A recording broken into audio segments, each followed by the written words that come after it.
buenas, esto es Con Cuatro Hijos y yo soy Marisa. Bienvenidos o bienvenidas. Hoy venimos con Guerra del Anillo, el juego de cartas. Un juego que nos llega de la mano de Devir a partir de 13 años, con partidas de unos 90 minutos de duración y de 2 a 4 jugadores. Si queréis conocer esta Guerra del Anillo, el juego de cartas, pues quedaros.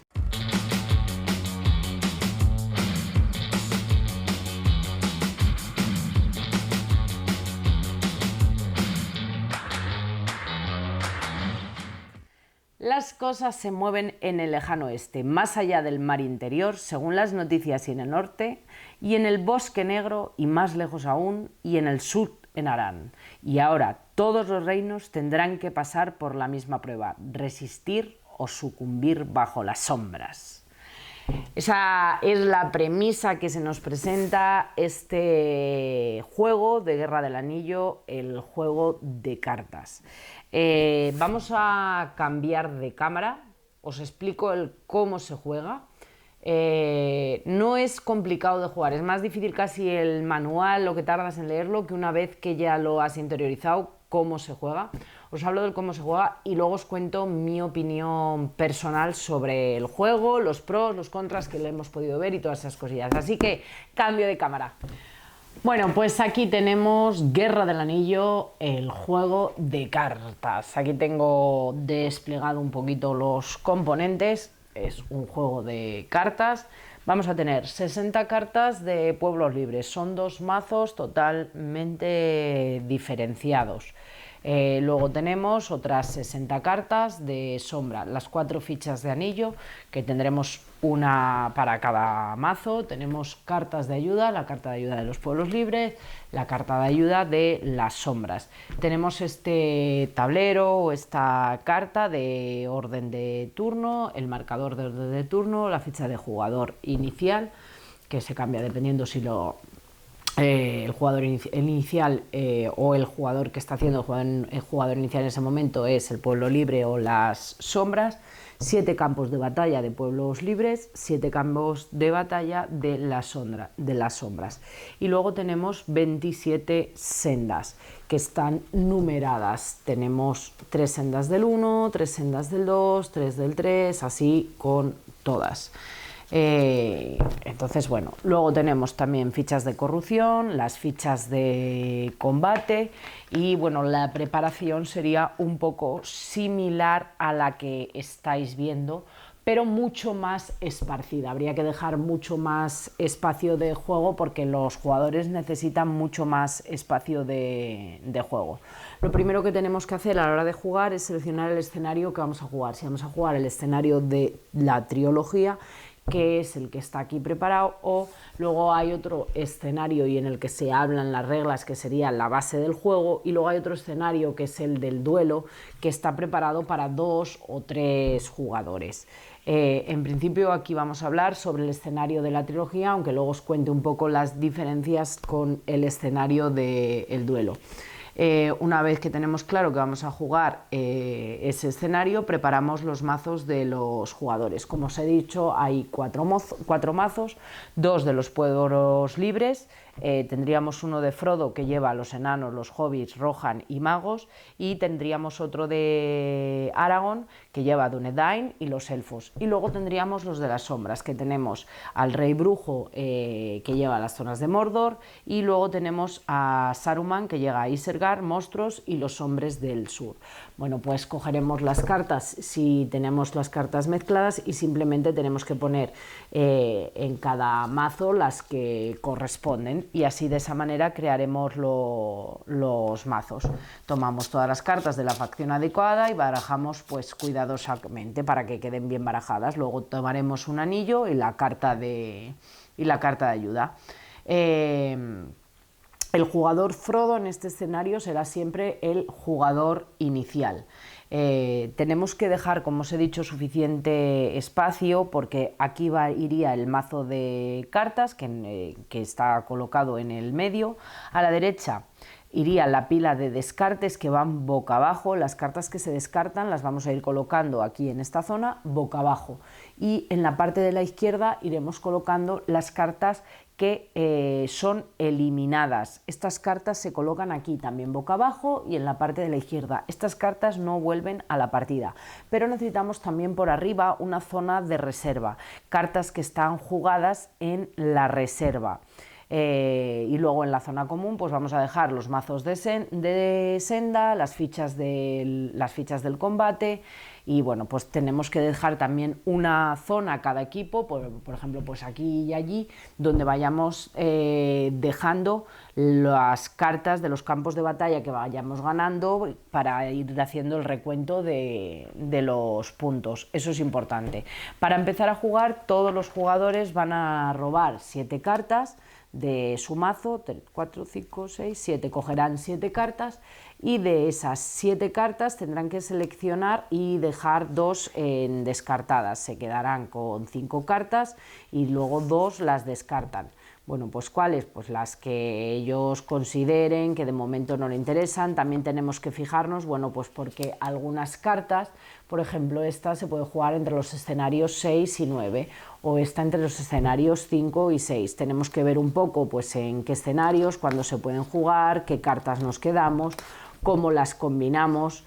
Pues porque, por ejemplo, pues si tienes un objeto, este objeto pues puede ser usado siempre encima de un mago, y nos indicarán encima de qué cartas. Entonces tendremos que analizar qué cartas nos quedamos para que nos combinen entre ellas. Estas 5 cartas son secretas, las quedamos en la mano, pero las cartas no se muestran. Dentro de la iconografía un poco de estas cartas de facción, pues nos vamos a encontrar en la parte superior izquierda, nos encontramos el icono de facción. Luego en esta otra parte nos encontramos el tipo de carta, que es los iconos. Estos son iconos para ataque, para el campo de batalla, iconos de defensa también para el campo de batalla, y estos son los iconos para la senda, los iconos que se van a utilizar. En este caso los pueblos libres en las sendas siempre defienden, entonces son los escudos de defensa para las sendas. Si fuera una carta de las sombras que tiene posibilidad de ataque, igual, pues en la parte de abajo tenemos los iconos de calavera, que son los iconos de ataque para la senda. Luego, bueno, pues aquí nos indica también en la parte superior los portadores permitidos en el caso de que sea un objeto, o el título de la carta, la facción y el tipo de facción al que pertenece. Como veis, pues ahí nos van dando todos los datos que tiene de la carta. También tenemos el texto de juego, los efectos adicionales, excepciones a reglas o formas en las que se va a poder utilizar la carta.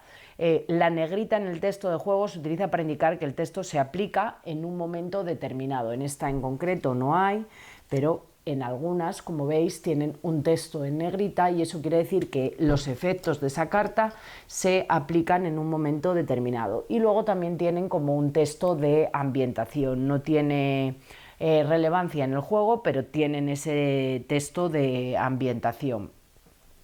Luego las cartas de pueblo, pues en este caso esta carta, que es azul, sería del pueblo libre. Siempre la carta es del pueblo libre, el pueblo libre defiende.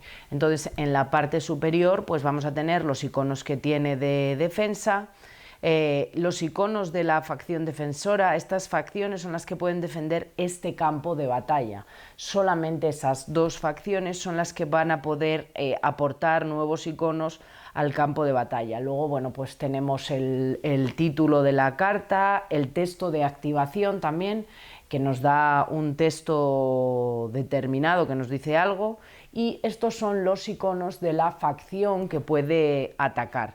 Es importante, pues eso, ver los que pueden defender y los que pueden atacar. Así son las del pueblo libre y bueno, pues en el caso de ser de las sombras veis que es igual. Esa sería la facción defensora y estas serían las facciones que pueden defender. Y esta carta, que es de las sombras, parte ya también con 2 escudos de defensa. Y luego las cartas del pueblo libre igual. Pues aquí tenemos los puntos, que en estas también tenemos en la parte superior izquierda los puntos que nos van a otorgar, el nombre de la carta, el efecto que hace y el número de la senda a la que pertenece. Y bueno, pues en caso de tener algún escudo de defensa también aparecen en la parte superior de la carta. La iconografía es bastante sencilla, se ve bastante bien y es bastante intuitiva una vez que empiezas a jugar. La ronda del juego siempre exactamente igual. Primero, paso de localización. El jugador inicial activa un campo de batalla y una senda. Como el jugador inicial, en este caso es Frodo, activa un campo de batalla de los azules, estos están barajados y activa uno. El abismo de Helm también debe activarse si está en el mazo de campos de batalla de los pueblos libres. Bueno, pues en este caso lo que nos dice es que también se activa el abismo de Helm. Bueno, pues sacamos el abismo de Helm y lo dejaríamos también activado. Abismo de Helm, el jugador de Rohan roba 5 cartas y de estas puede jugar un ejército o un personaje en el abismo de Helm. A continuación descarta el resto. Bueno, pues ahí nos lo dice. Tenemos que tener en cuenta que a veces las cartas se van a llamar o a definir a un determinado jugador por el nombre de de sus facciones. Entonces, bueno, pues en este caso se refiere a te dice que robes 5 cartas, robas 5 cartas y de estas puede jugar un ejército o un personaje en el abismo de Helm. Bueno, pues hay que ver si ha cogido. Bueno, pues aquí tiene un personaje o aquí tiene tal. Bueno, pues tendría que ver si le coincide que hay alguna carta que pueda jugar, que coincida en facción. Bueno, pues si tiene, la puede jugar. A continuación descartaría el resto. Bueno, pues si puede, y si no, pues tiene que descartar el resto de las cartas. Una vez que tienes activados los 2, tendría que coger de las cartas de senda, cogería de entre las 3 primeras cartas de sendas, baraja y elige una al azar y la coloca aquí. Las cartas de sendas siempre las defiende el pueblo libre y las atacan las sombras. Las cartas dependiendo de la facción, en este caso como es del pueblo libre las defiende. Si estuviéramos jugando las de las sombras, pues defienden las sombras y ataca al pueblo libre igual, y la activas. Balsera el jugador de Mordor y el jugador Hobbit roban una carta de cada uno. Bueno, pues simplemente el jugador, en este caso el Hobbit sería que es el jugador que está ejerciendo de jugador inicial, y de estos el que fuera el jugador de Mordor por igual haría lo mismo, tiene que coger una carta. Entonces, una vez que tenemos sacadas las localizaciones, pasamos al paso de acción. Los jugadores se van a turnar para realizar acciones o pasar, empezando por el que tenga la ficha de jugador inicial, que en este caso pues es era este jugador el que tiene la ficha. En el escenario de trilogía siempre es Frodo, Rey Brujo, Aragorn y Saruman, y entonces se vuelve a empezar por Frodo. Primero va Frodo, luego tal, así, y luego se volvería. Los jugadores van a ir turnándose hasta que todos hayan pasado consecutivamente. En este juego una característica que tiene es que este jugador puede pasar, ese actúa, este actúa, este actúa, le vuelve a tocar a y puede decidir si pasa o sigue jugando. Eso es así. Solamente hay que tener una serie de requisitos para pasar.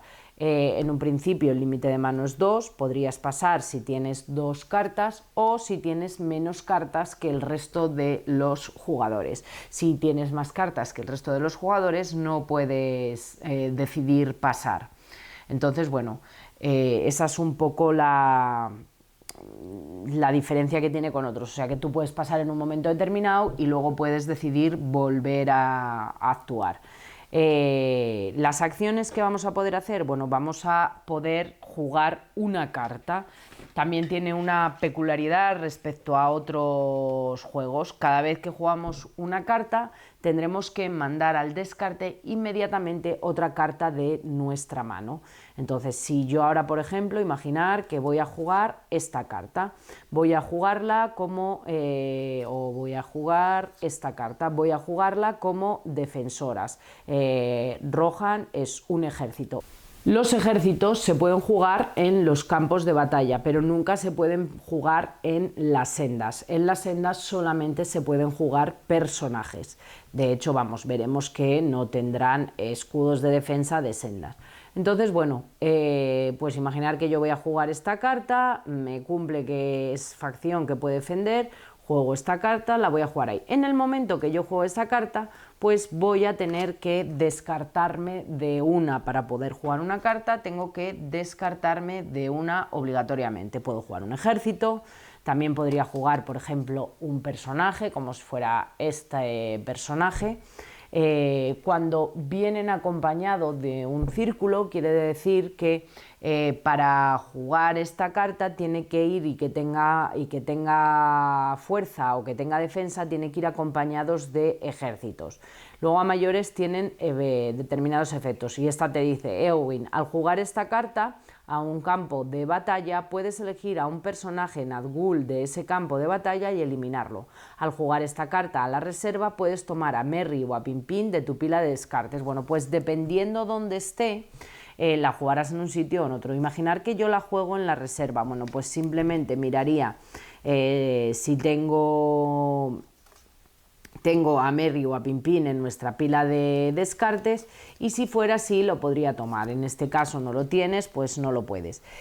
Cuando tú juegas una carta en la reserva, la característica que tiene es que te queda en la reserva, pero no la vas a poder jugar en esta ronda. Va a quedar para otra ronda. Tienes que dejarla para otra ronda, no puede ser jugada en esta misma ronda. Entonces también podremos jugar un objeto. En el caso de que yo tenga un objeto, podré jugar un objeto. Tenemos que tener en cuenta que los objetos solamente se juegan sobre una carta de personaje, que se va a convertir en su portador. Además de su texto de juego, muchos objetos añaden iconos de combate también al portador.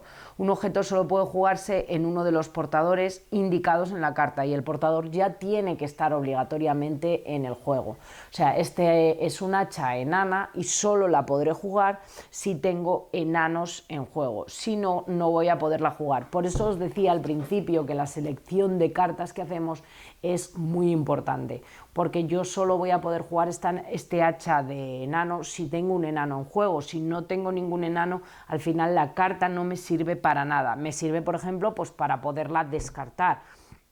Juego un ejército, podría haber descartar esta carta. Si un portador es eliminado, también se elimina cualquier objeto que llevase el portador.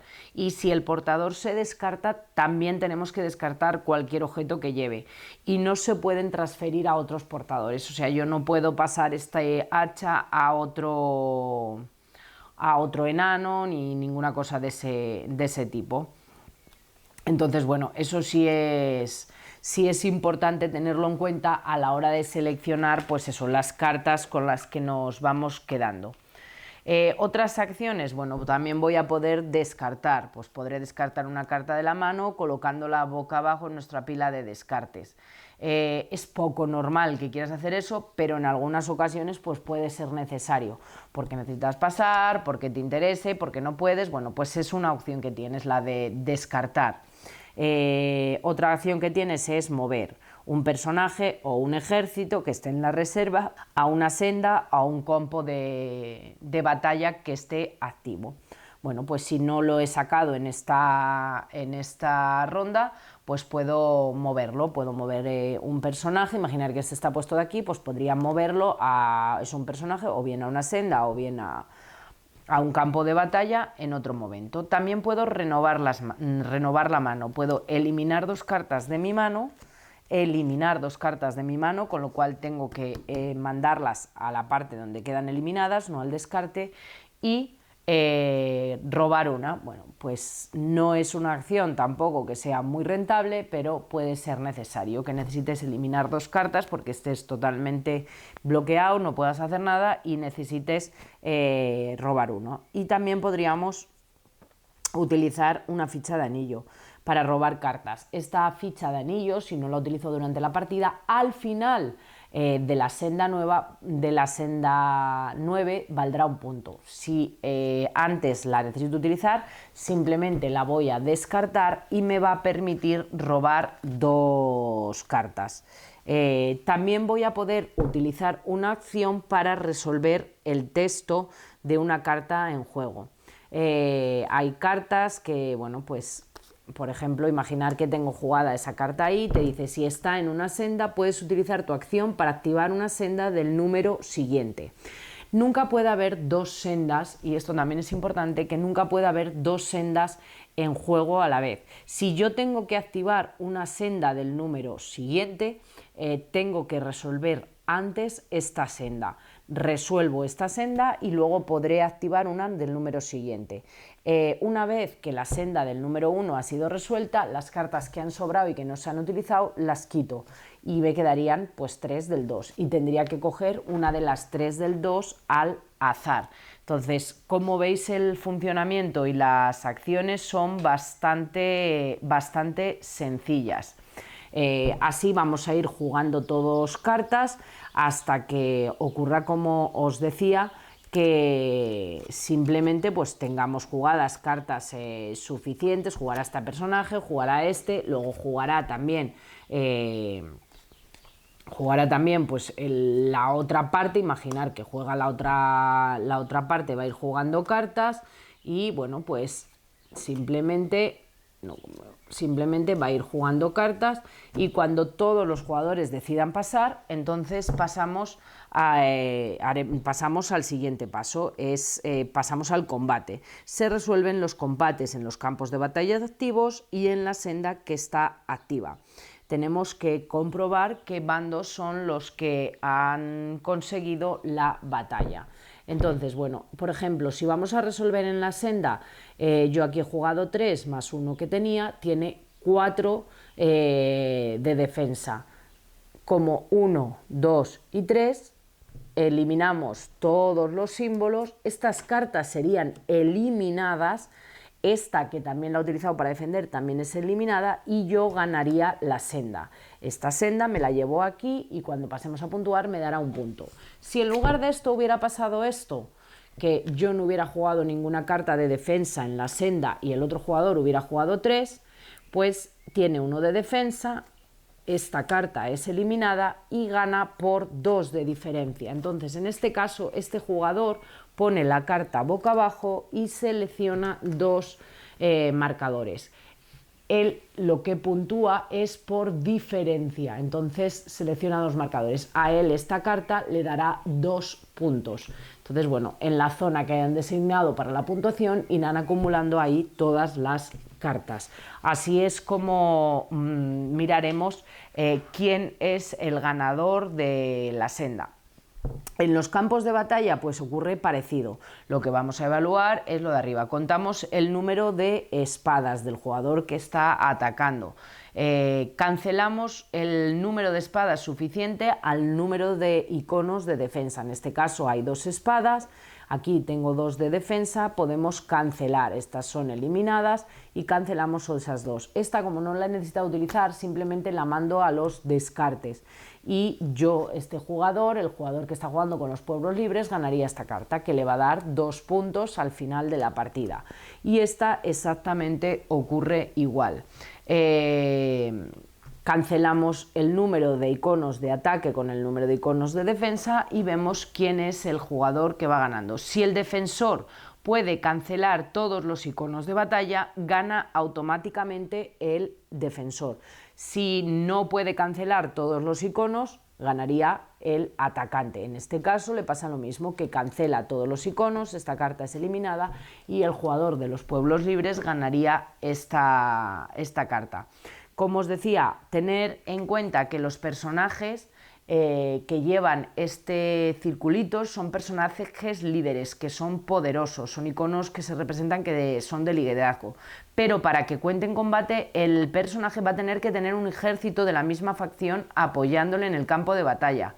Se dice que el ejército apoya al personaje y un ejército solo puede apoyar a un personaje, no puede apoyar a dos personajes. Entonces, con un ejército, por ejemplo, yo no podría activar estos dos personajes, aunque el ejército sea de la facción de los dos. Tendría que tener dos ejércitos. Entonces eso es también importante. Y así vamos a ir jugando. Una vez que se hubiera evaluado todo, volveríamos a empezar. Sería el paso 1, pasaría el turno al siguiente jugador, que en este caso empezarían las sombras, sacaría una localización, saca un campo de batalla, la activa, saca una senda que ya sería del número 2, también la activa, y volveríamos a repetir todos los pasos. Localizar, acciones, combate, comprobar la victoria y el paso de robar. Los jugadores de los pueblos libres siempre roban 3 cartas a la mano y los jugadores de las sombras robarían 4.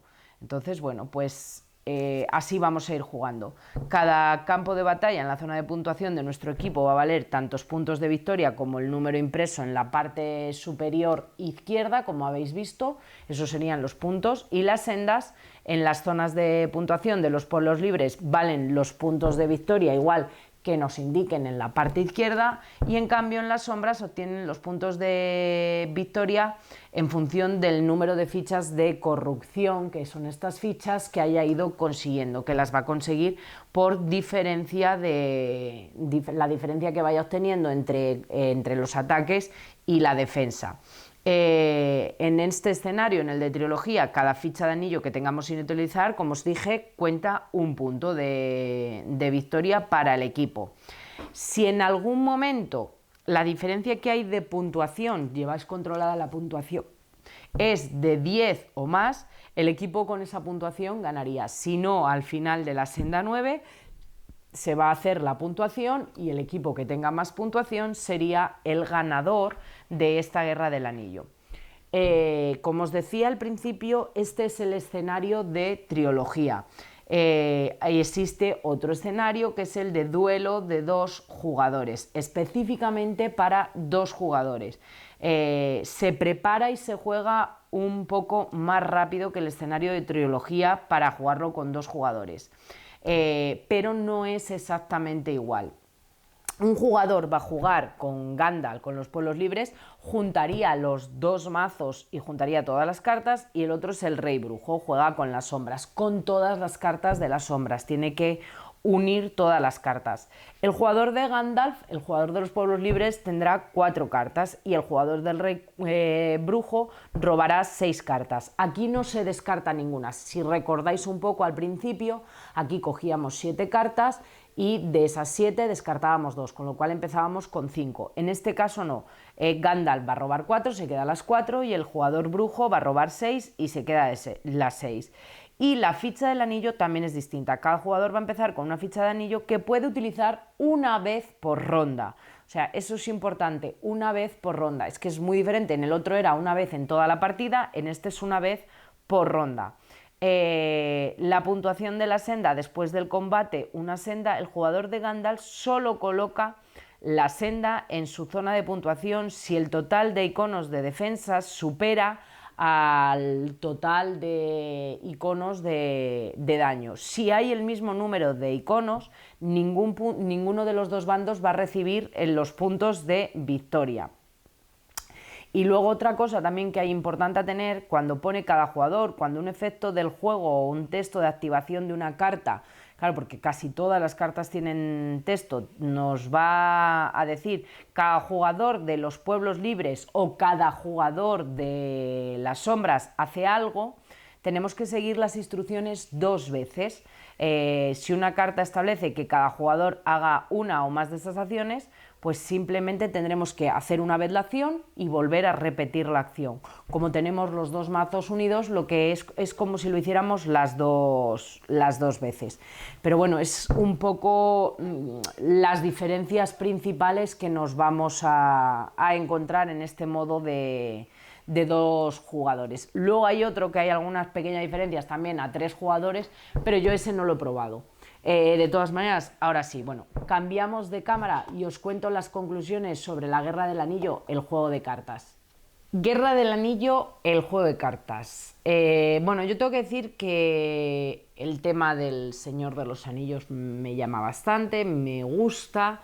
El tema de que fuera un juego con motor de cartas me resultaba bastante atractivo, pero tengo que reconocer que creo que el mayor potencial del juego es para jugar a 4 jugadores, en el que 2 jugadores son las sombras y 2 jugadores pues son los pueblos libres. Yo creo que es donde se saca el mayor potencial. Nosotros hemos jugado a 2 jugadores y hemos jugado en la partida de trilogía a 2 jugadores, en la que tienes que jugar, un jugador juega con los pueblos libres y el otro juega con las sombras, pero con 2 mazos, o sea, haces como si dijéramos, es como si fuéramos 4 jugadores. Primero juegas tú, luego juega el otro jugador, tú juegas con un mazo, luego te vuelve a tocar a ti, pero con el otro mazo. A mí esa forma de jugar, aunque le hemos dado varias partidas, no me acaba de convencer 100%. Me resulta más tedioso, piensa en uno, piensa en otro, no te líes, no te equivoques, acuérdate de cambiar, que ahora tienes que ir con el otro.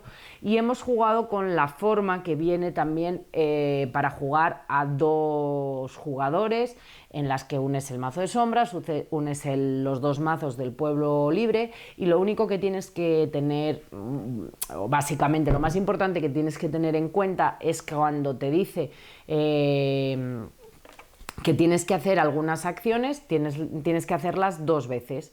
Hacer la acción y la vuelves a hacer. Entonces, para mí sería la forma para jugar a 2 que más se disfrutaría. El juego me ha gustado mucho, el estilo de juego me ha gustado muchísimo, pero jugándolo a 2 me gusta uniendo los mazos, no llevando yo 2 personajes, me resulta realmente complicado. Tengo ganas o intención de ver si podemos jugarlo a 4 jugadores, porque yo creo que es como más se va a exprimir y más lo vamos a disfrutar. Si vuestra forma de juego es a 4 jugadores y tenéis oportunidad, jugarlo, porque creo que es donde brilla absolutamente, o sea, tú solamente con un mazo, pero yo es donde más he visto que creo que el juego, o sea, al final tú vas a hacer equipo con alguien y vas a jugar en equipo con otro jugador, el otro va a hacer el equipo con el otro, va a intentar ir contra vosotros, vamos aquí, ponte para acá, vamos, aquí ponemos, aquí defendemos. Yo creo que ahí está la emoción, y al jugar a 2 jugadores, aunque juegues con los 2, pues eres tú misma la que, venga, vamos a poner aquí, pero pierdes la interacción con el otro jugador. Esa es mi opinión sobre este juego. Y poco más. Espero que el vídeo os haya gustado, que os haya sido de ayuda. Si es así, suscribiros al canal, que me ayudáis también a mí un montón, dar al like, comentar y todas esas cosillas que os decimos siempre. Un saludo a todo el mundo y nos vemos en el próximo vídeo. ¡Chao!